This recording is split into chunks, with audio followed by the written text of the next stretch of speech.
Harga plastik naik, pedagang kopi keliling menjerit.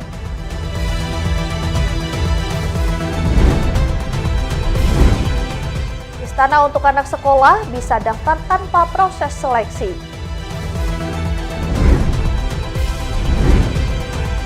Gencatan senjata Iran dan Amerika Serikat selama 2 pekan.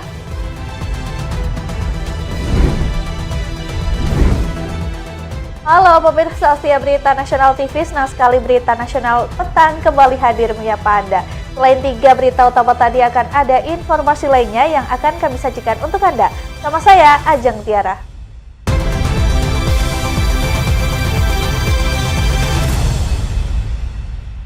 Kita awali dengan informasi yang pertama, pemirsa. Harga plastik meroket membuat para pelaku usaha kecil seperti pedagang kopi keliling menjerit. Meski terjepit, namun para pedagang tidak menaikkan harga lantaran khawatir sepi pembeli.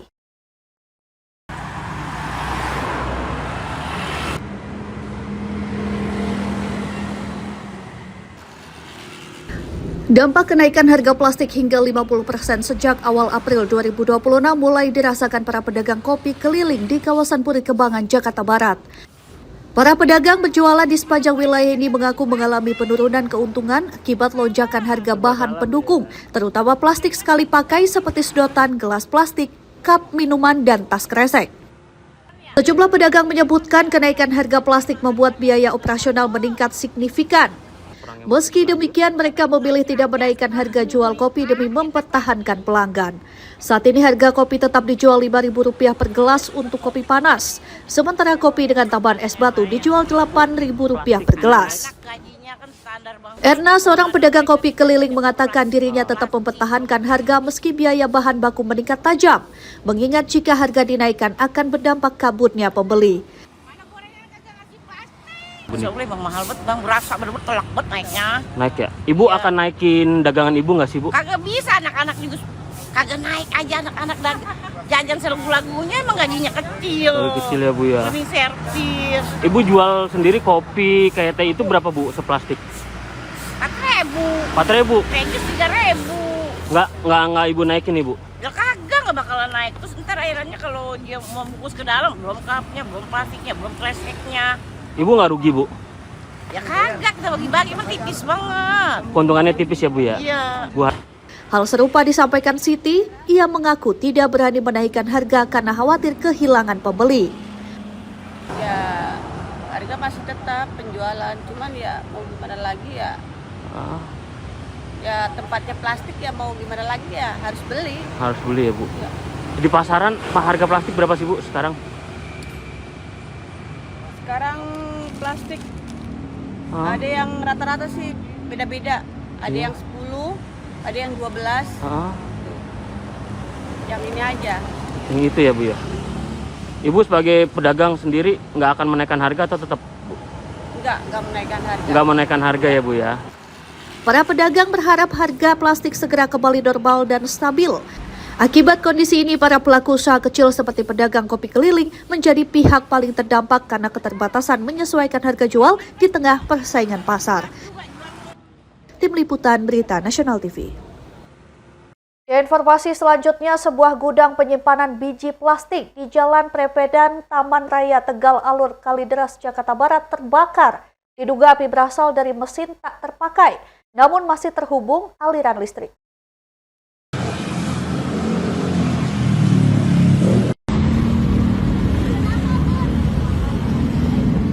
Kebakaran melanda sebuah gudang penyimpanan biji plastik di Jalan Prepedan, Taman Raya Tegal Alur, Kalideres, Jakarta Barat, Selasa malam 7 April 2026. Petugas pemadam kebakaran mengalami kesulitan memadamkan si jago merah lantaran aliran listrik masih aktif di sekitar mesin-mesin di dalam gudang. Petugas ekstra hati-hati guna mencegah resiko sengatan listrik saat proses pemadaman api. Untuk memadamkan api, sedikitnya 6 unit mobil pemadam dari sektor Cengkareng diterjunkan ke lokasi kejadian. Hasil pemeriksaan objek terbakar adalah mesin-mesin pengolahan plastik sudah lama terbengkalai dan tidak terpakai. Saat kejadian tidak ada aktivitas pegawai maupun kegiatan produksi di dalam gudang. Asal api diduga dari mesin lama yang sudah tidak beroperasi namun masih teraliri listrik di dalam gudang. Gudang terbakar merupakan tempat penyimpanan dan pengolahan bahan plastik. Material plastik mudah terbakar diduga mempercepat penyebaran api di dalam bangunan. Kita belum bisa memastikan itu apa awalnya yang terbakar. Cuman menurut keterangan pemilik, ini mesin memang udah lama tidak berproduksi. Namun karena memang ada aliran listrik yang menyalur ke mesinnya itu dan ada tumpukan bahan-bahan plastik, jadi mungkin pengantarnya itu. Belum ada laporan mengenai korban jiwa maupun luka-luka dalam peristiwa ini. Polisi menyelidiki penyebab pasti kebakaran dan menghitung total kerugian yang ditimbulkan. Tim Liputan Berita Nasional TV. Kabar berikutnya, pemirsa, anggaran Kementerian Pekerjaan Umum 2026 dipangkas senilai 12,71 triliun rupiah. Pemangkasan ini merupakan arahan Presiden Prabowo Subianto terkait mitigasi kondisi global dan menjaga defisit anggaran pendapatan dan belanja negara atau APBN 2026 agar tetap terkendali. Kementerian Pekerjaan Umum menjadi salah satu kementerian terkena efisiensi anggaran hingga mencapai 12,71 triliun rupiah. Dari sebelumnya 118,89 triliun rupiah menjadi 106,18 triliun rupiah. Menteri Pekerjaan Umum Dodi Hanggodo memastikan pemangkasan anggaran tidak akan mempengaruhi program kerja kementeriannya dan akan memaksimalkan dengan baik jumlah anggaran yang diberikan sesuai arahan Presiden Prabowo Subianto. Lebih jauh, Dodi mengatakan anggaran ini akan dioptimalkan untuk pembangunan infrastruktur, bisa memberikan manfaat untuk masyarakat. Menteri PU juga akan berkoordinasi lebih lanjut dengan DPR RI mengenai rincian pagu anggaran yang akan ditentukan untuk kementeriannya, agar rencana efisiensi ini tidak mengganggu program-program fisik di Kementerian PU, terutama program prioritas bagi masyarakat di daerah bencana. Enggak, kan memang sudah ada surat dari Menteri Keuangan untuk efisiensi anggaran ya. Cuman kan yang dipotong itu langsung yang infrastruktur berbasis masyarakat, karena waktu itu kan memang readiness kriterianya belum terpenuhi, sehingga kemudian dibintang, sehingga kemudian bisa dengan mudah dihapuskan dulu. Tapi kan kita semua paham lah, infrastruktur berbasis masyarakat itu kan langsung menyentuh kepada masyarakat di paling bawah. Itu komitmen saya, insya Allah kita lihat seperti apa. Tapi bisa kok, kan beberapa pekerjaan yang nggak terlalu berat bisa kita bikin multi years misalnya. Ada beberapa cara lah. Pemangkasan anggaran kementerian merupakan arahan Presiden Prabowo Subianto menyangkut mitigasi kondisi global dan menjaga defisit anggaran pendapatan dan belanja negara atau APBN 2026 agar tetap terkendali. Ade Chandra, Berita Nasional TV. Sementara itu, Menteri Koordinator Bidang Pangan Zulkifli Hasan menyatakan kondisi pangan Indonesia tetap aman meski gejolak geopolitik global mempengaruhi distribusi logistik dan biaya bahan baku. Menurut Zulhas, gangguan logistik global menyebabkan waktu pengiriman barang meningkat signifikan sehingga berimbas pada biaya distribusi. Menteri Koordinator Bidang Pangan Zulkifli Hasan menyatakan kondisi pangan Indonesia tetap aman meski gejolak geopolitik global mempengaruhi distribusi logistik dan biaya bahan baku. Hal ini disampaikan Zulhas usai kegiatan silaturahmi di Jakarta pada Selasa 7 April 2026. Zulhas menyebut dinamika global termasuk konflik di sejumlah kawasan berdampak pada jalur distribusi dan biaya produksi di dalam negeri. Gangguan logistik global menyebabkan waktu pengiriman barang meningkat signifikan sehingga berimbas pada biaya distribusi. Kenaikan biaya energi turut mendorong peningkatan ongkos transportasi termasuk harga aftur berdampak pada tarif angkutan udara. Selain itu, kenaikan harga bahan baku seperti plastik turut mempengaruhi ketersediaan sarana distribusi termasuk karung untuk gabah di sejumlah daerah. Meski demikian, Zulhas memastikan kondisi pangan nasional khususnya beras tetap dalam kondisi aman di tengah ketidakpastian global. Zulhas menambahkan stok beras nasional dalam kondisi mencukupi dan relatif stabil. Ini sejalan dengan keterangan Kementerian Pertanian yang menyebut cadangan beras pemerintah secara nasional mencapai sekitar 4,6 juta ton pada 7 April 2026 atau menjadi yang tertinggi sepanjang sejarah pengelolaan stok pangan nasional. Dengan jumlah ini, pemerintah memperkirakan ketersediaan beras cukup memenuhi kebutuhan masyarakat selama 10 hingga 11 bulan ke depan, termasuk menghadapi tekanan geopolitik global dan potensi El Nino. Di sisi lain, kenaikan harga bahan baku plastik juga menjadi perhatian pemerintah karena berdampak pada pelaku usaha. Dunia yang tidak baik-baik saja sudah diprediksi sehingga Presiden mengambil kebijakan-kebijakan yang tepat, ya. Terutama kita harus swasembada pangan. 2, kita harus swasembada energi. 3, kita harus hilirisasi, ya. Nah, kebijakan yang sedianya 5 tahun dipercepat. Seperti pangan itu 1 tahun. Nah, sudah tahu, kita sudah swasembada pangan, alhamdulillah. Kalau makan aman kita, walaupun ada masalah di internasional, geopolitik, ada peperangan, tapi soal makan aman, stok beras kita melimpah dan lain-lain lebih dari cukup. Ya. Sebelumnya pemerintah mencatat harga plastik di dalam negeri meningkat sekitar 30 hingga 80% akibat gangguan pasokan global yang dipicu konflik di Timur Tengah. Menurut Suhas, kondisi pangan yang relatif terjaga didukung langkah pemerintah memperkuat swasembada pangan, energi, dan hilirisasi sebagai bagian dari antisipasi ketidakpastian global. Dari Jakarta, Natasha Alko, Anggada Agung, Berita Nasional TV. Presiden Prabowo Subianto buka akses istana untuk anak sekolah. Informasi selengkapnya usai jeda, tetap saksikan Berita Nasional Petang.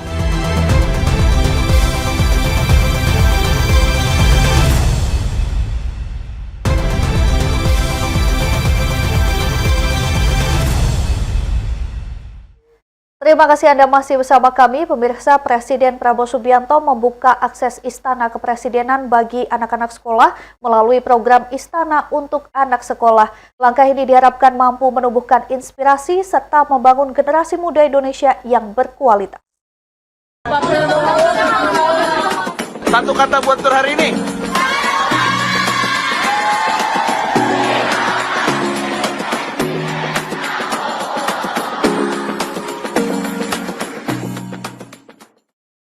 Presiden Prabowo Subianto membuka lebar Istana Kepresidenan bagi anak-anak sekolah melalui program Istana untuk Anak Sekolah yang dimulai di Kompleks Istana Kepresidenan Jakarta Selasa 7 April 2026.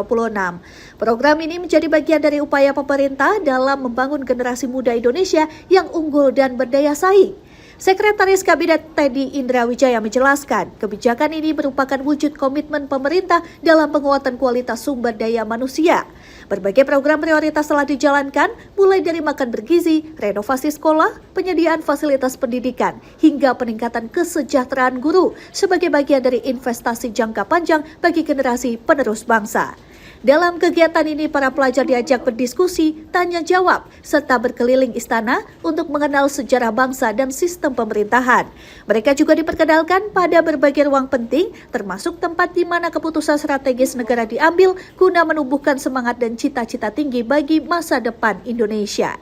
Selasa 7 April 2026, atas instruksi dan keinginan Bapak Presiden Prabowo, kita buka Istana untuk anak-anak sekolah, ya.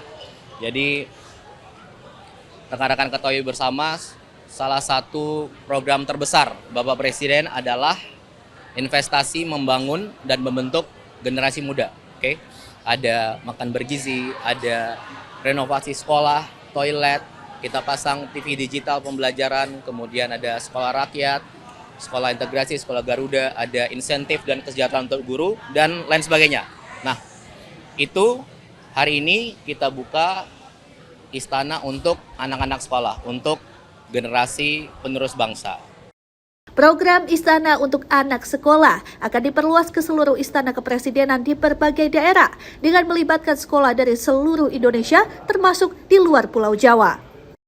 Pemerintah mendorong sekolah untuk mendaftar tanpa proses seleksi agar semakin banyak anak Indonesia mendapatkan kesempatan yang sama untuk belajar, terinspirasi, dan berani bermimpi setinggi mungkin. Tim Liputan Berita Nasional TV. Selanjutnya, Presiden Prabowo Subianto menginstruksikan percepatan pembangunan Kampung Nelayan Merah Putih dalam rapat terbatas di Istana Merdeka. Pemerintah menargetkan ratusan kampung nelayan rampung tahun ini dan akan dilanjutkan dengan pembangunan dalam skala lebih besar pada tahun 2026. Presiden Prabowo Subianto memimpin rapat terbatas bersama sejumlah Menteri Kabinet Merah Putih di Istana Merdeka Jakarta pada Selasa 7 April 2026.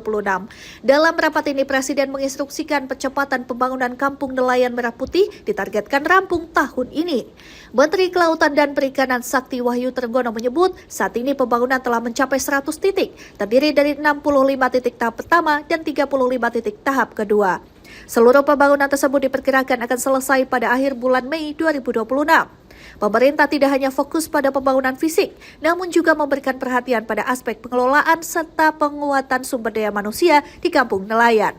Hal ini dinilai penting agar kampung nelayan dapat berjalan optimal dan berkelanjutan. Kita sudah membangun 100 titik, 65 tahap 1, 35 tahap kedua, dan kemudian itu totalnya 100, semuanya diperkirakan akhir bulan Mei selesai dah. Ya. Lalu kemudian pengawakan dari kampung nelayan kan penting juga, itu salah satu yang kita bahas dengan Bapak Presiden.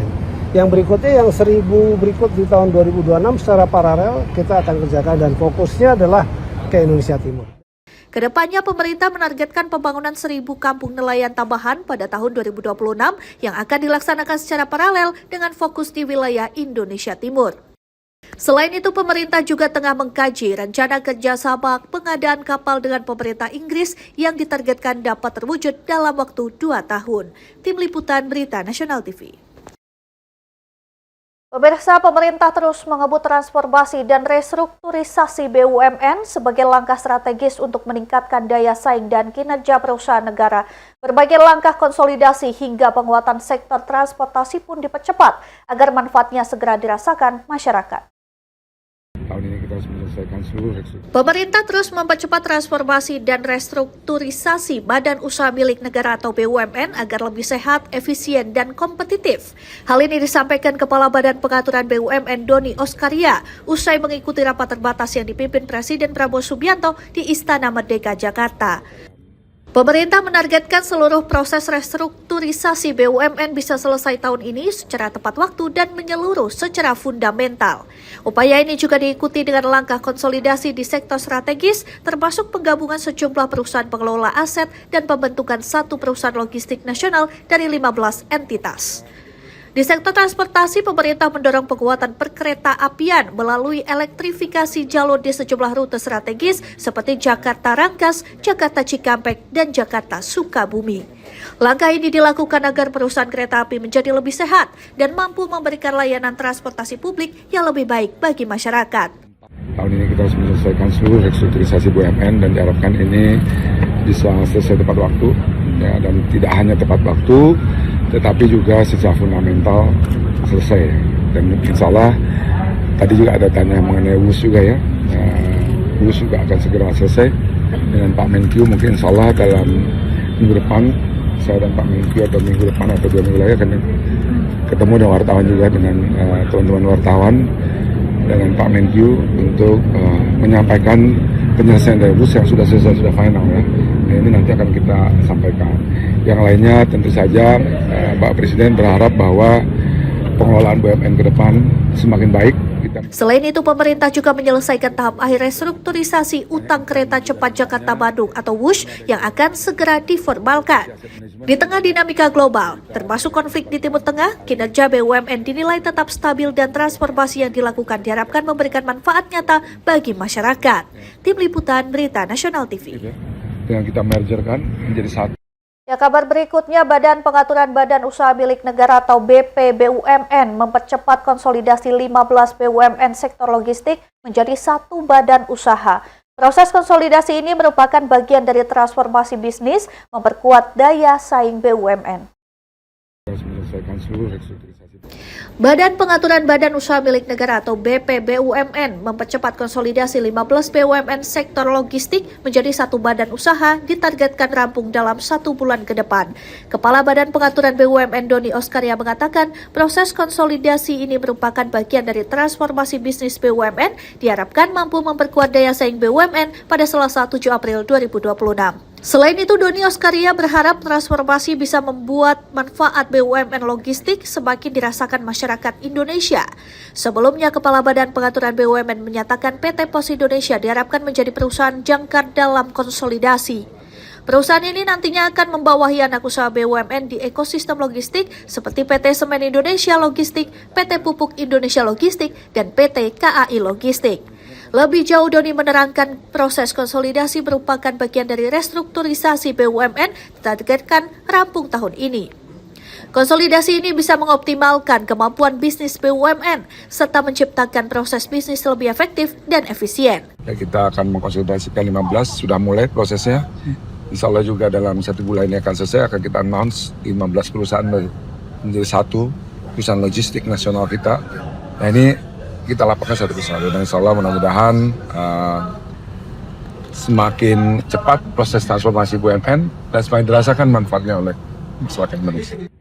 Sebelumnya, Presiden Prabowo Subianto dalam beberapa kesempatan menekankan penting rasionalisasi jumlah BUMN melalui restrukturisasi. Menurut Prabowo, langkah ini diharapkan tidak hanya meningkatkan efisiensi, tetapi juga memperkuat daya saing BUMN di tingkat global.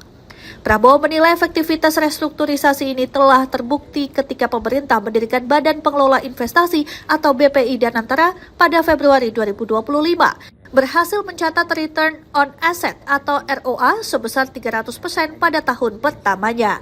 Tim Liputan Berita Nasional TV. Akan kita sampaikan. Yang lainnya tentu saja. Beralih ke kabar lain, pemerintah memperketat pengawasan harga pangan di tengah potensi dampak El Nino serta gangguan pasokan global. Ini dilakukan demi menjaga stabilitas harga khususnya komoditas strategis. Pemerintah memperketat pengawasan harga pangan di tengah potensi dampak El Nino serta gangguan pasokan global. Menteri Pertanian Andi Amran Sulaiman menegaskan, langkah ini dilakukan untuk menjaga stabilitas harga, khususnya komoditas strategis seperti kedelai. Hal ini disampaikan Menteri Pertanian Andi Amran Sulaiman sebelum mengikuti rapat terbatas bersama Presiden Prabowo Subianto di Istana Merdeka, Jakarta pada Selasa 7 April 2026. Andi Amran juga mengimbau para importir kedelai mengedepankan empati terhadap masyarakat dengan turut menjaga stabilitas harga pangan. Untuk memastikan langkah ini berjalan efektif, Amran menambahkan Kementerian Pertanian akan melakukan pemantauan serta koordinasi intensif dengan pemerintah daerah. Menteri Amran menegaskan pemerintah tidak hanya fokus pada pengawasan harga, tetapi juga memastikan ketersediaan bahan pokok utama tetap terjaga, terutama beras. Pemerintah juga fokus menghadapi El Nino. Saat ini kondisi stok pangan nasional berada pada level sangat kuat dan akan dilaporkan kepada Presiden dalam rapat terbatas. Menurut Amran, stok beras saat ini mencapai 4,6 juta ton. Pada April 2026 bisa mencapai 5 juta ton. Ini merupakan tertinggi sepanjang sejarah. Sebelumnya pada April sekitar 1,5 hingga maksimal 2 juta ton. Pemerintah juga mengantisipasi potensi cuaca ekstrim diperkirakan berlangsung hingga 6 bulan ke depan.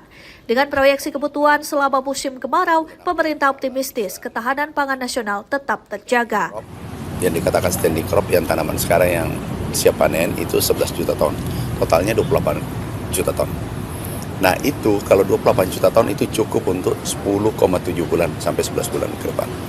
Di musim kemarau nanti yang 6 bulan itu kita minimal, pengalaman kita El Nino minimal 2 juta ton per bulan. Berarti itu bisa 12 juta ton. Artinya apa? Kita insya Allah ke depan sampai bulan Mei cukup. Padahal panen puncak di Maret. Dan keringnya hanya 6 bulan. Berarti aman. Tim Liputan Berita Nasional TV. Selanjutnya kita akan pantau kondisi arus lalu lintas terkini yang akan disampaikan petugas NTMC Korlantas Polri. Berikut laporannya. Halo, selamat sore pemirsa. Saya Brigadir Putu Fungki dari NTMC Korlantas Polri akan mengajak Anda untuk memantau situasi lalu lintas terkini melalui pantauan CCTV NTMC Korlantas Polri. Dan untuk informasi yang pertama pemirsa, kita akan melihat situasi arus lalu lintas dari kawasan Bundaran Pondok Indah, Jakarta Selatan. Situasi arus lalu lintas dari arah Lebak Bulus yang akan menuju ke Blok M atau Fatmawati pada sore hari ini terpantau ramai lancar. Terlihat antrian kendaraan menjelang traffic light kurang lebih 200 meter ke belakang dan selepasnya kendaraan dapat kembali mengalir dengan kecepatan kurang lebih 30 hingga 40 km per jam. Hal serupa juga terlihat pemirsa dari arah Lebak Bulus, Blok M atau Fatmawati yang akan menuju ke Bintaro. Pada sore hari ini juga terpantau sudah mulai adanya peningkatan jumlah kendaraan, namun situasi arus lalu lintas masih terpantau kondusif lancar, khususnya setelah antrian traffic light kendaraan dapat kembali melaju dengan kecepatan kurang lebih 40 km per jam. Kami harap para pengendara untuk terus mengikuti dan juga mematuhi rambu-rambu lalu lintas yang berlaku demi keselamatan kita bersama. Dan selanjutnya pemirsa, kita akan melihat arus lalu lintas dari kawasan Jembatan Layang Mampang, Jakarta Selatan. Kondisi arus lalu lintas dari arah Tendean yang akan menuju ke Pancoran, kita lihat saat ini pemirsa di sebelah kiri CCTV, di mana kondisi arus lalu lintas terpantau sudah mulai ramai, terlihat peningkatan jumlah kendaraan yang cukup signifikan, khususnya bagi kendaraan yang akan menuju ke kawasan Gatot Subroto. Antisipasi pemirsa akan antrian kendaraan yang akan memasuki gerbang tol Kuningan, dan bagi Anda yang ingin menuju ke kawasan Gatot Subroto, kami harap dapat menggunakan ruas jalan paling kiri. Kemudian situasi arus lalu lintas dari arah Pancoran yang akan menuju ke Kuningan di jalur arteri, kita lihat bersama di sebelah kanan pemirsa, lalu lintas terpantau lancar. Dan kita lihat arus kendaraan di tol dalam kota Jakarta dari arah Cawang yang akan menuju ke Semanggi saat ini terpantau lancar. Dan berbeda dari arah sebaliknya, yaitu dari arah Semanggi yang akan menuju ke Cawang, sore hari ini terpantau adanya perlambatan kecepatan kendaraan. Perlambatan kecepatan kendaraan ini dikarenakan peningkatan jumlah kendaraan yang cukup signifikan, khususnya kendaraan yang akan mengarah ke Cawang ataupun yang akan menuju ke kawasan Cikampek. Kami harap para pengendara untuk menggunakan lajur sesuai dengan ketentuan demi kenyamanan dalam berlalu lintas. Dan selanjutnya pemirsa, kita akan bergeser sedikit melihat situasi lalu lintas dari kawasan Simpang Semanggi, Jakarta Selatan. Kondisi arus lalu lintas pemirsa saat ini di kawasan Simpang Semanggi, Jakarta Selatan terpantau ramai dan terlihat juga peningkatan jumlah kendaraan sudah cukup signifikan. Hal ini terlihat dengan terjadinya perlambatan kecepatan kendaraan yang terjadi, khususnya dari arah Semanggi yang akan menuju ke kawasan Tomang ataupun Slipi. Baik di jalur arteri ataupun di tol dalam kota Jakarta, saat ini lalu lintas terpantau cukup ramai dan terjadi perlambatan kecepatan kendaraan. Begitupun arus lalu lintas dari arah Semanggi, maksud kami dari arah Slipi yang akan menuju ke Gatot Subroto atau Kuningan di jalur arteri, kita lihat sama-sama saat ini arus kendaraan juga sudah mulai ramai, terlihat perlambatan kecepatan kendaraan juga terjadi. Antisipasi pemirsa akan pertemuan arus kendaraan dari Jalan Jenderal Sudirman yang juga akan menuju ke kawasan Kuningan. Dan di tol dalam kota saat ini dari arah Slipi atau Tomang yang akan menuju ke Semanggi masih terpantau lancar, namun perlu diantisipasi perlambatan kecepatan kendaraan yang terjadi menjelang kawasan Pancoran ataupun Kuningan. Dan yang terakhir pemirsa, kita akan melihat situasi arus lalu lintas dari JPO Taman Anggrek, Jakarta Barat.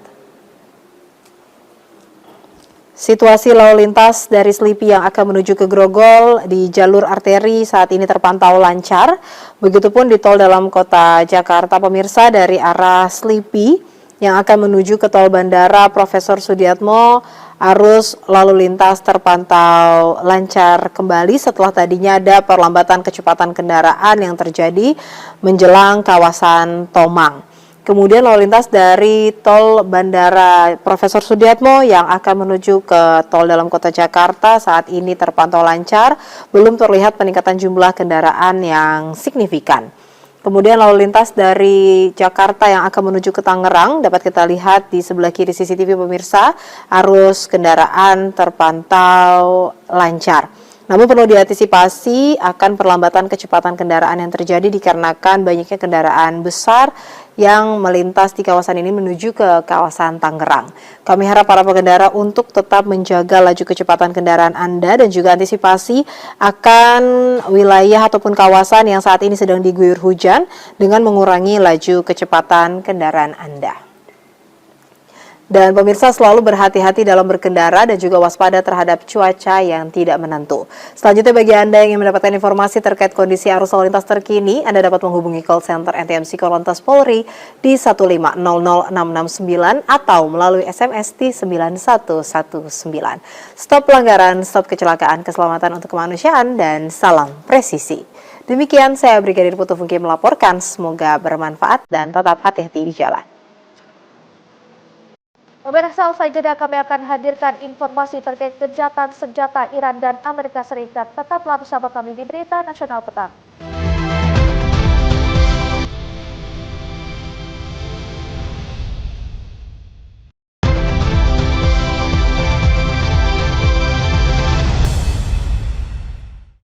Anda kembali menyaksikan Berita Nasional Petang. Pemirsa, ketegangan di Timur Tengah memasuki babak baru. Donald Trump dan pemerintah Iran di bawah koordinasi Menteri Luar Negeri Abbas Araghchi sepakat melakukan gencatan senjata sementara selama 2 minggu pada hari ini. Kesepakatan ini diiringi dengan pembukaan kembali jalur strategis Selat Hormuz yang selama ini menjadi pusat ketegangan global. Kesepakatan gencatan senjata sementara antara Amerika Serikat dan Iran resmi diumumkan pada Selasa malam 7 April 2026 waktu Amerika Serikat. Presiden Amerika Serikat Donald Trump menyatakan penangguhan serangan akan berlaku selama 2 pekan. Dengan syarat, Iran membuka akses pelayaran di Selat Hormuz secara menyeluruh dan aman. Menteri Luar Negeri Iran Abbas Araghchi menegaskan Iran akan mematuhi kesepakatan tersebut jika seluruh serangan terhadap negaranya dihentikan. Araghchi menyebut keamanan jalur pelayaran akan dikoordinasikan dengan angkatan bersenjata Iran. Kesepakatan ini menjadi langkah awal menuju perundingan damai lebih luas. Iran mengajukan 10 syarat termasuk penghentian konflik di kawasan, pencabutan sanksi, hingga jaminan tidak ada agresi lanjutan. Sementara itu, Washington menilai sebagian besar tujuan militer telah tercapai. Dan periode 2 minggu ini akan digunakan untuk memfinalisasi kesepakatan jangka panjang. Perundingan lanjutan dijadwalkan berlangsung di Islamabad dengan Pakistan berperan sebagai mediator. Di sisi lain, pasar global langsung merespon positif. Harga minyak dunia turun tajam. Seiring harapan meredanya konflik di salah satu jalur distribusi energi terpenting dunia. Meski demikian, situasi masih dinamis dan dunia menunggu apakah gencatan senjata ini akan berlanjut menjadi perdamaian yang lebih permanen. Ya, konflik panas antara Amerika Serikat dan Iran memasuki fase krusial. Iran mengajukan 10 poin syarat gencatan senjata yang akan menentukan apakah konflik berlanjut atau berakhir. Presiden Donald Trump menyebut proposal ini sebagai dasar negosiasi, namun sejumlah syarat dinilai berat dan strategis. Lembaga penyiaran milik pemerintah Iran merilis rincian 10 butir syarat gencatan senjata yang diajukan Teheran. Iran mengajukan 10 poin sebagai syarat utama gencatan senjata.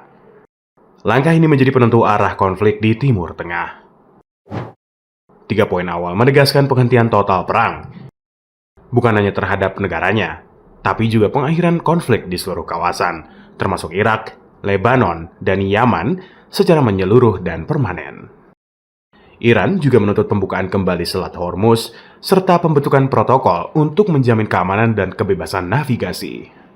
Dalam aspek ekonomi, Iran menuntut pembayaran penuh biaya rekonstruksi, serta komitmen pencabutan seluruh sanksi dan pembebasan aset Iran yang dibekukan oleh Amerika Serikat. Iran menyatakan komitmen untuk tidak mengembangkan senjata nuklir sebagai bagian dari kesepakatan menuju perdamaian. Seluruh poin ini menjadi syarat utama, gencatan senjata akan berlaku secara menyeluruh, hanya jika semua persyaratan disetujui oleh pihak terkait.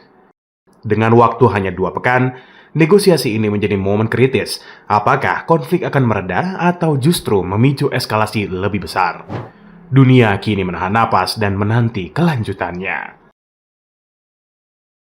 Ya, selanjutnya kota Islamabad akan menjadi pusat diplomasi dunia. Pakistan resmi menjadi mediator dalam konflik antara Amerika Serikat dan Iran. Perdana Menteri Shehbaz Sharif mengonfirmasi pertemuan strategis akan digelar dalam waktu dekat.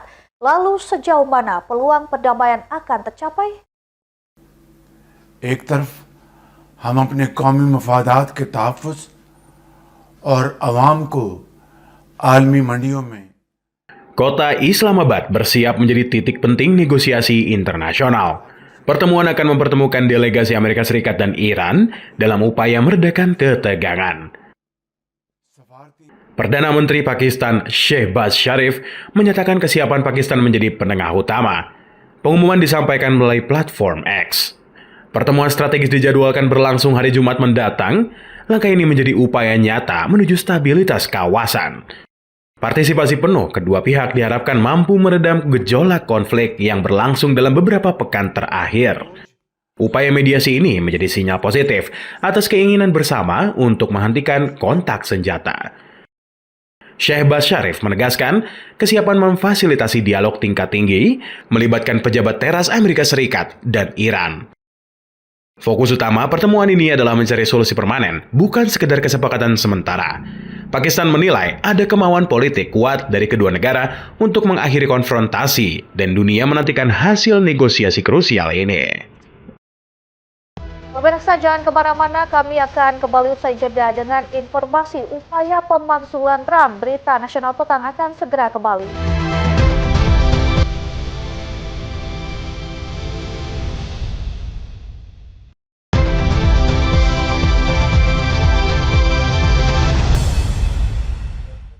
Terima kasih Anda masih bersama kami. Pemirsa, sebelum gencatan senjata militer gabungan Amerika Serikat dan Israel membombardir Iran pada Selasa malam. Serangan ini menewaskan sedikitnya 18 orang termasuk 2 anak-anak.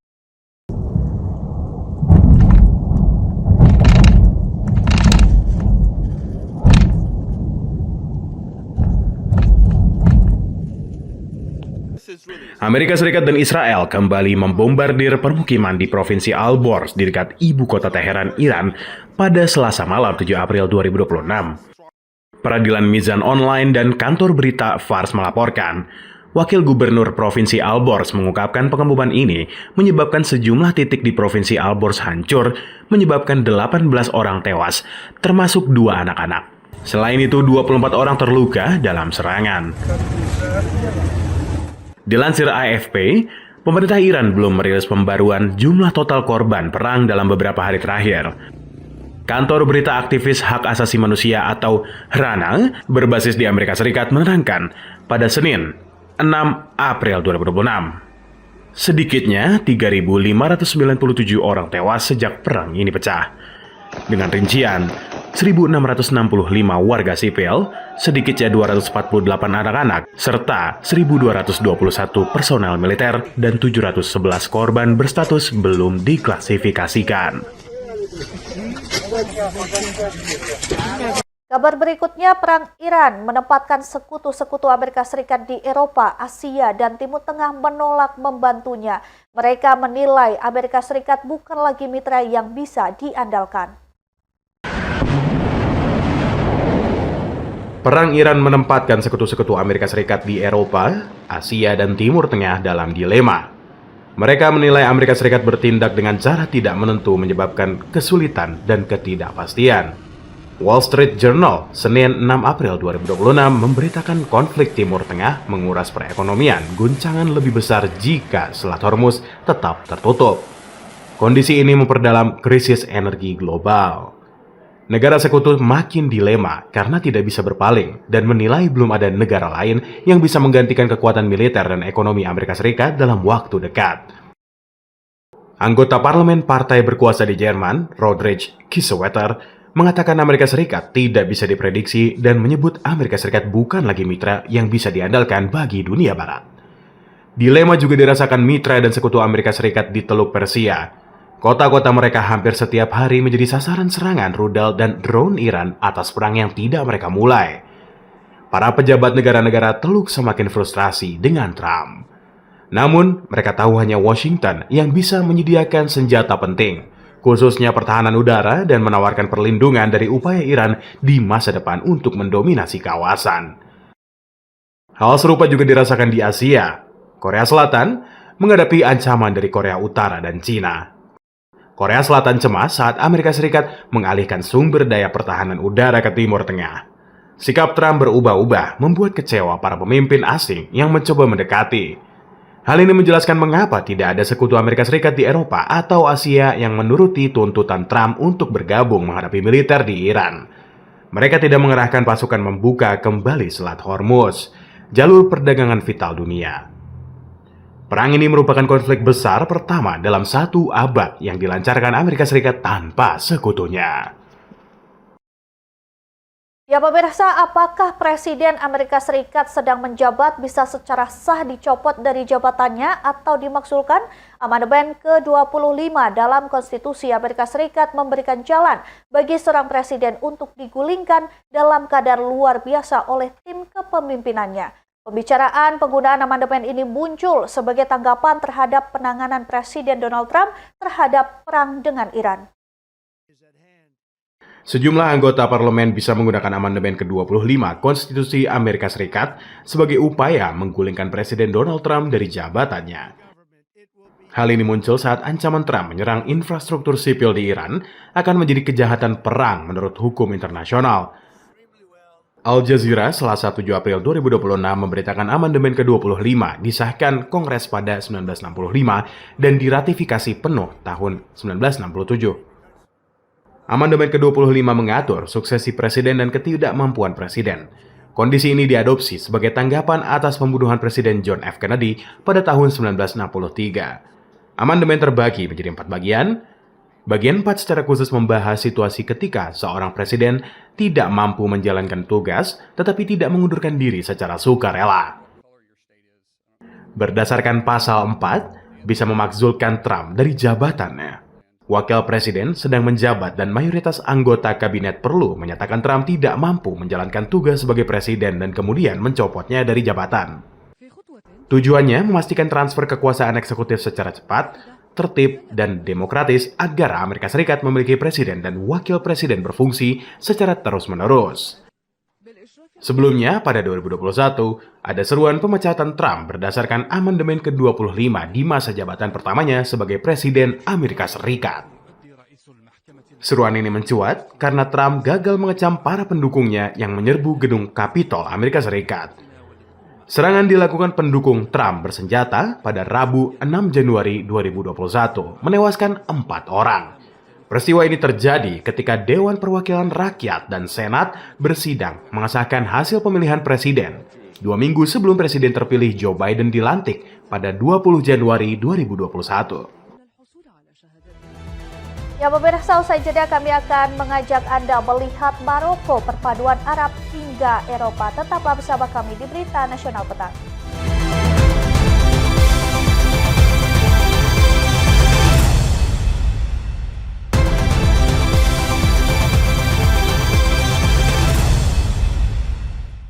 Ya, Anda masih bersama kami di Berita Nasional Petang. Pemirsa, Maroko, perbata di ujung barat Laut Afrika, dikenal dengan perpaduan budaya Arab, Berber, dan Eropa. Ibu kota yang tenang hingga hamparan pasir Sahara yang megah, Maroko menawarkan pesona memikat wisatawan dunia.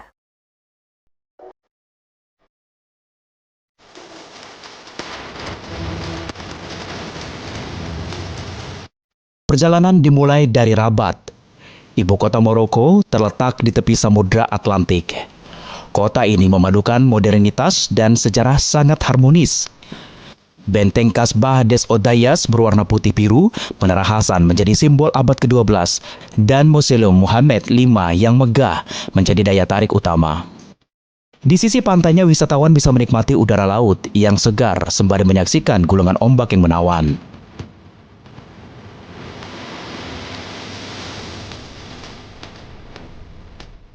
Dari ketenangan Rabat, perjalanan berlanjut menuju kota penuh warna, hiruk-pikuk, dan aroma rempah Marrakesh. Marrakesh adalah pusat energi dan budaya Maroko. Alun-alun Jama El Fana selalu hidup siang dan malam dengan penjual makanan, musisi, hingga penari tradisional.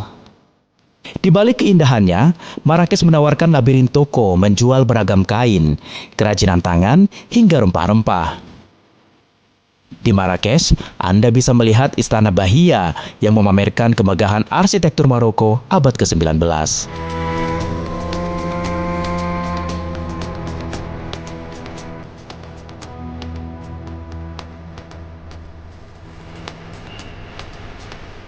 Dari riuh pasar Marrakesh, kita bergerak menuju ketenangan gurun di timur Maroko, tepatnya di Merzouga. Merzouga merupakan desa kecil menjadi gerbang Sahara terkenal dengan bukit pasir emas Etchebi menjulang hingga 150 meter. Di sini, wisatawan bisa merasakan pengalaman unik naik unta melintasi gurun, mencoba sunboarding, atau menginap di tenda tradisional suku Barber.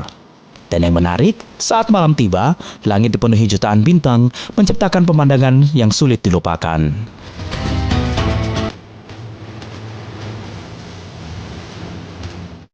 Maroko bukan hanya tentang gurun. Kota metropolitan terbesarnya, Casablanca, menghadirkan wajah modern yang sangat mempesona.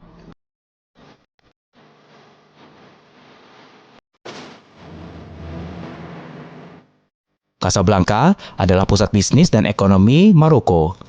Masjid Hasan II berdiri megah di tepi laut dengan menara setinggi 210 meter, menjadi salah satu masjid terbesar di dunia.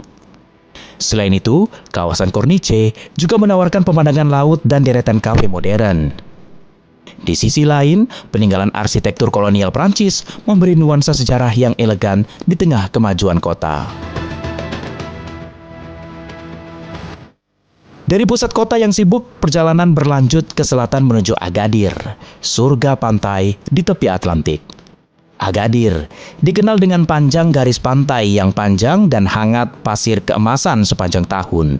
Kota ini menjadi tujuan utama bagi pecinta olahraga air dari surfing hingga jet ski.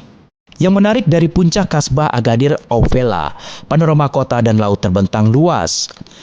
Suasananya yang santai, sangat menarik dan cocok untuk berlibur bersama dengan keluarga. Bagi Anda pecinta petualangan alam, destinasi terakhir menghadirkan lanskap ikonik, yaitu Gurun Sahara.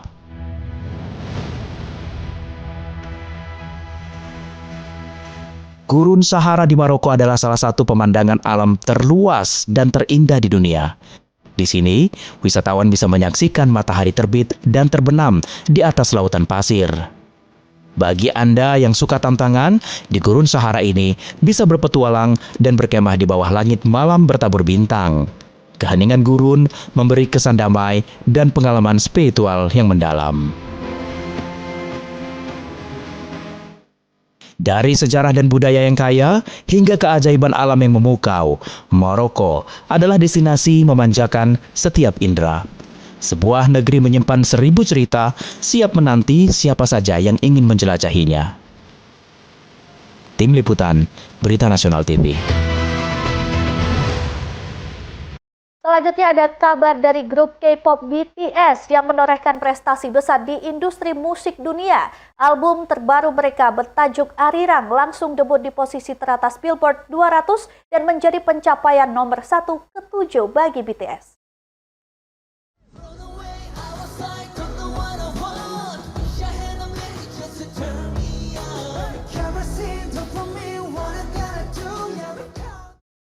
Grup asal Korea Selatan, BTS, kembali menorehkan prestasi gemilang di industri musik global.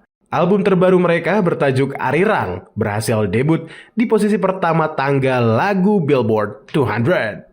Berdasarkan laporan Billboard, pada Senin 30 Maret 2026, Arirang mencatatkan angka penjualan sangat tinggi pada minggu pertama perilisannya. Album ini menjadi rilisan dengan penjualan minggu pertama terbesar untuk artis Korea dalam sejarah tangga lagu. Tak hanya itu, Arirang juga mencetak rekor di kategori grup musik. Album ini menjadi album grup dengan penjualan minggu pertama terbesar di Amerika Serikat sejak Midnight Memories milik One Direction dirilis pada 2013. Secara keseluruhan, album ini meraih 641.000 unit setara album pada minggu pertama, terdiri atas penjualan fisik, streaming, serta track ekuivalen album. Capaian ini menunjukkan besar pengaruh BTS di industri musik global. Album ini membukukan penjualan vinyl terbesar untuk kategori grup sejak data mulai dicatat secara elektronik oleh Luminate pada 1991 dengan total 208.000 unit hanya dalam 1 pekan. Keberhasilan ini menjadikan Arirang sebagai album ke-7 BTS yang berhasil menduduki posisi puncak Billboard 200. Menyusul deretan album sukses mereka sebelumnya seperti Proof, B, hingga seri Map of the Soul. Capaian ini semakin mengukuhkan BTS sebagai salah satu grup musik paling berpengaruh di dunia.